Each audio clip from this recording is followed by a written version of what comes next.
Okay hey guys, तो welcome to my channel Sensex index. अब कल तो मार्केट बंद रहने वाला है क्योंकि मुहर्रम है। तो हम डिस्कशन स्टार्ट करते हैं मंडे के लिए। ठीक है, before starting the video, this channel does not provide any kind of buy or sell recommendation for any stock or any indices. Please do your own analysis before investing in the stock Indian stock market. With that note, let's start the video. तो video start करने से पहले gift Nifty अगर देखें तो gift Nifty again flattish है। अब US market कैसे रिफ्लेक्ट करते हैं उसके बाद गिफ्ट निफ्टी की भी डायरेक्शन पता चल सकती है हमें। ठीक है, आज जो सेंसेक्स की मंथली एक्सपायरी थी काफी ओकेश सी रही है। हमारे जो रेजिस्टेंस जोन थे उसके ऊपर ही गैप अप हुआ सेंसेक्स। वहां से सपोर्ट बना के धीरे धीरे धीरे ऊपर गया है। अब जिसने यहाँ एंट्री बना ली वो शायद इतना होल्ड नहीं कर पाया होगा, पर एक जो कैचिंग, एक थोड़ा सा कैचिंग मूव था जहाँ पे सेंसेक्स के प्रीमियम्स में एक स्पाइक थे। वो था अराउंड 1155, जो एक कैंडल बनी थी, जो फॉलो अप दिया हमारे एग्जैक्ट रेजिस्टेंस जोन तक, दैट इज 77,800 तक। वहां से एक head and shoulder kind of pattern बना के सेंसेक्स ने फॉल दे दिया, ब्रेक डाउन हो गया सेंसेक्स में।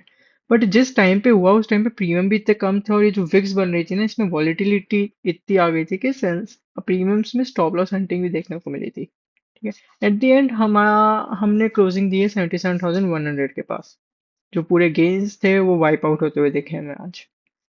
तो कह सकते हैं कि it was kind of profit booking ही कह सकते हैं। अब कल तो मार्केट बंद है तो हम डिस्कशन स्टार्ट करते हैं मंडे के लिए। जो लेवल्स रहेंगे वो थोड़े आइडेंटिकल रहने वाले हैं आज भी, कि मार्केट उसी जोन में है फिर से अब आके। ओके, सो लेवल्स मार्क कर लेते हैं।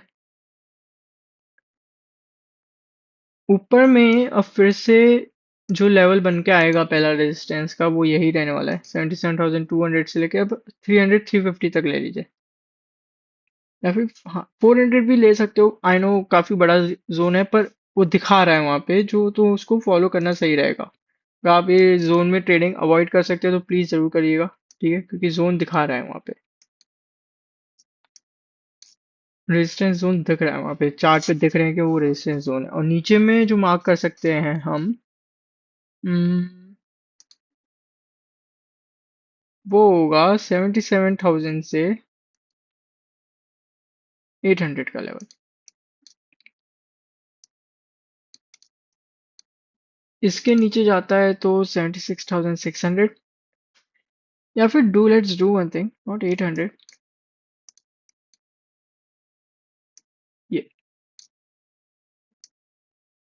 ये जब तक इस रेंज में है Sensex mainly non tradable zone में रहेगा। ठीक है, या तो वो नीचे 76,800 से 600 का जोन तोड़ दे, या ऊपर में 77,200 से 400 का जोन तोड़ दे। जिस साइड जोन ब्रेकआउट होगा या ब्रेक डाउन होगा उस साइड एक मूव मिल सकता है।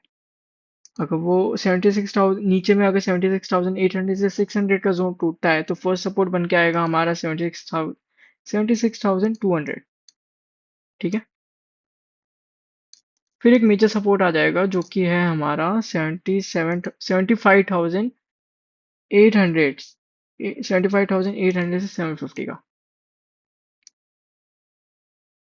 एक चीज पे ध्यान दीजिएगा कि ये एक मेजर सपोर्ट जोन है फॉर सेंसेक्स। सेंसेक्स अगर इसको इतना इजीली शायद ही ब्रेक करे, अगर ब्रेक करता भी दिखता भी है तो वो शायद थोड़ा और नीचे 600 तक भी ट्रैप करके वापस रिबाउंड कर सकता है। तो इसको अगर ब्रेक करना है तो एक अच्छे खासे स्पाइक के साथ सेंसेक्स को ब्रेक करना पड़ेगा। अनलेस एंड अनटिल ये फिर से होल्ड हो जाएगा और यहाँ से बाउंस आ जाएंगे, फिर से यहाँ पे बायर्स काफी एक्टिव हो जाएंगे। ठीक है, तो वो चीज ध्यान में रखिएगा। नीचे में अभी ये लेवल्स हैं। ऊपर में अगर 77,400 फिर से टूटता है तो वही है हमारे 77,700 के लेवल।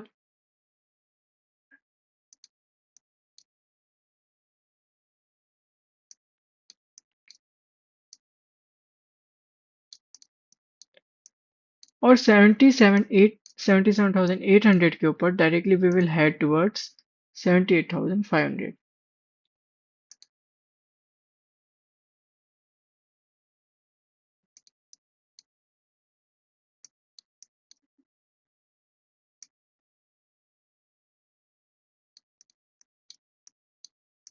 एंड उसके ऊपर इवेंचुअली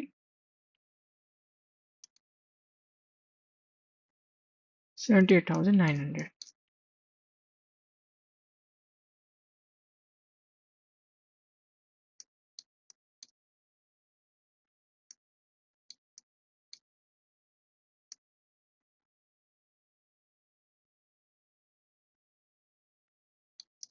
ठीक है।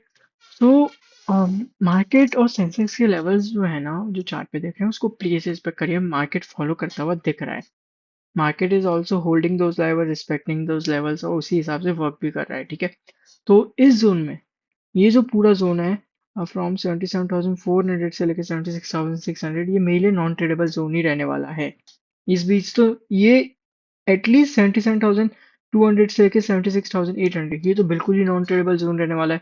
या तो सेंसेक्स 77,200 और 400 के जोन को ब्रेकआउट कर दे, या ऑन द डाउन साइड 76,800 से लेकर 76,600 का एक जो सपोर्ट जोन है वो उसका ब्रेकडाउन हो जाए। दिस साइड ब्रेकडाउन होता है, एक अच्छा खासा मूव शायद देखने को मिल सकता है। मेरी हो उम्मीद तो आज भी थी कि आज मूव मिल सकता है, बट इतने अच्छे मूव्स मिले नहीं। बहुत एवरेज सी और ओके सी एक्सपायरी गई। सेंसेक्स की एक्सपायरी से एटलीस्ट ऐसी उम्मीदें नहीं होती है मोस्टली, क्योंकि मोस्टली हमें सेंसेक्स के एक्सपायरी में मूव देखने को मिल जाते हैं। Right. So this are the levels. मैं अभी ज्यादा दूर के लेवल्स भी नहीं दे रहा हूँ, ऊपर मेरे को जो दिख रहा है वो मैं आपको बता रहा हूँ, और नीचे भी मैं बहुत दूर दूर के लेवल्स नहीं दिख रहा, बहुत काफी नियरिंग लेवल्स हैं। हो सकता है जो पूरी लिक्विडिटी बनी है वो स्वीप करने एक बार के लिए सेंसेक्स डाउन मूव भी दे सकता है। ठीक है, तो वो ध्यान में रखिएगा और लेवल्स को फॉलो करिएगा। Please don't do over trading. Over trading करके खाली आप अपना अकाउंट ही ब्लो करोगे। फॉर माई एक सिंपल सा रूल है which I follow, you don't have to make you don't come to market to make profits, you come to market to survive. जितना आप सर्वाइव करोगे मार्केट उतना आपको ज्यादा रिवॉर्ड करता रहेगा, आप ऑटोमेटिकली कमाना सीख जाओगे। Right. So please, and I hope that you are liking my videos. I'm showing you what I see on the charts and what charts show me. Thank you so much, guys.